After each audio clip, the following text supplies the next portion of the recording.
Shu shoirlik ham bolalikdan boshlanadi, ijodkorlik. Umuman hamma kasbni egalari, umuman endi ijodkorlik bu kasb emas u. Bu mas'uliyat, bu bir katta bir insonni o'zini jamiyat oldidagi burchi, mas'uliyati hisoblanadi. Hujjat bog'iga kirgandan keyin u mas'uliyatni chuqur his qilishga to'g'ri keladi.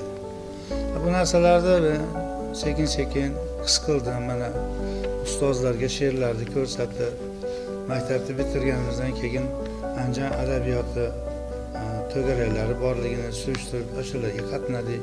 Keyin Olimjon Xoldarni to'garagida qatnashadigan bo'ldik. Shunaqa qilib sekin-sekin ulg'ayib bordik. Chiqqan ozmi ko'pmi e'lon qilingan she'rlar tufayli Abdulla akani e'tiboriga, Erkin akani, ustoz Erkin Vohidovni e'tiborlariga tushishga muvaffaq bo'ldik.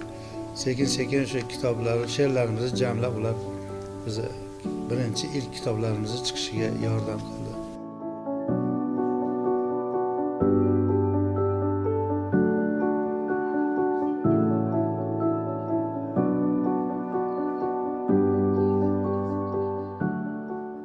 Shoirning ijodiy izlanishlari natijasida birin-ketin Umid gulzori, Navosiz navo, Qadr kechasi, Ul qaro ko'z bo'lmasa, Jon qushi kabi lirik she'rlari, Serjilo g'azallari jamlangan kitoblari ham chop etildi.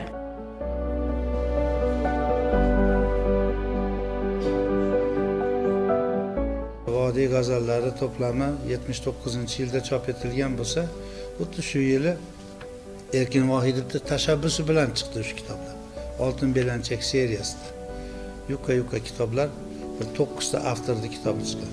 Andijondan meni va Minhojiddin Haydar degan akamizni birinchi kitoblari chop etilgan.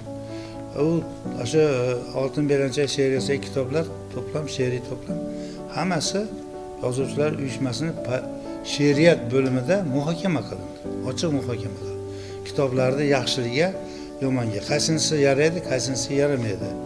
Yaramaydi emas-ku, endi shu qaysinisidan umid qilsa bo'ladi bu mualliflarda. Bu birinchi kitob chiqqan mualliflarda qaysilaridan umid qilsa bo'ladi degan bir fikrlar aytilgan. Abdulla Oripov shu yig'inni boshqargan va shu Minhojiddin akaning kitobi bilan meni o'sha birinchi ilk kitobimni bu kitoblar ma'qul bo'ladi degan bir e'tiroflarni ma'lum qilgan.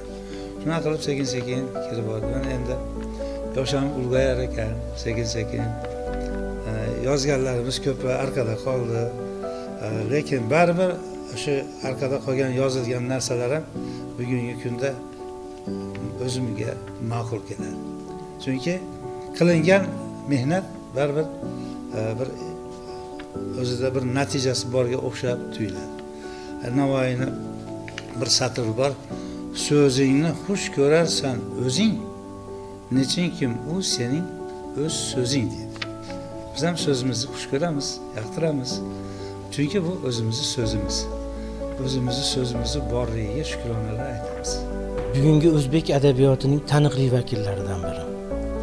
Men esimni tanib, o'zimcha ijod qilib, adabiyotga qiziqib yurgan paytlarimdan, Toshkent davlat universitetida o'qib yurgan talabalik paytlarimdan boshlab Farid akaning ijodini o'zimcha kuzatib kelaman.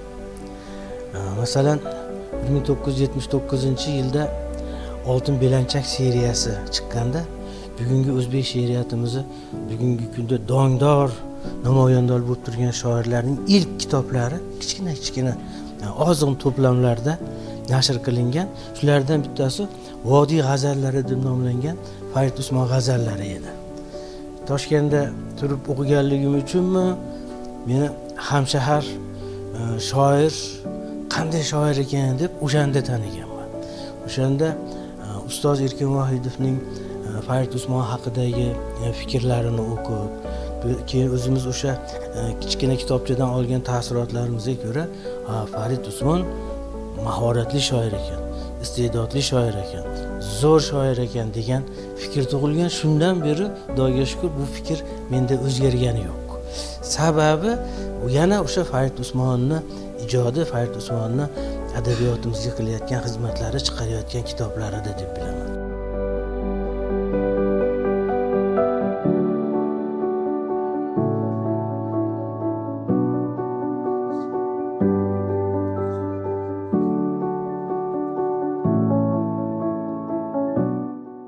Farid Usmonning bolalarga bag'ishlangan she'riy to'plamlari, sahna asarlari shoir ijodiy faoliyatining yana bir qirrasini tashkil etdi. Oq oltinga ko'k chiroq, bir juft binafsha, men kichikmas kattaman, quyosh rasmi, Navruzda o'yna kuyla singari kitoblari kitobxon bolalar qalbidan joy olgan. Uning bolalar qo'g'irchoq teatrlari uchun yozilgan Ro'molchadagi qiz, Hovlidagi hangoma sahna asarlari Markaziy Osiyo davlatlarining qo'g'irchoq teatrlari aro o'tkazilgan tanlovlarda bir necha bor sovrinli o'rinlarni egalladi.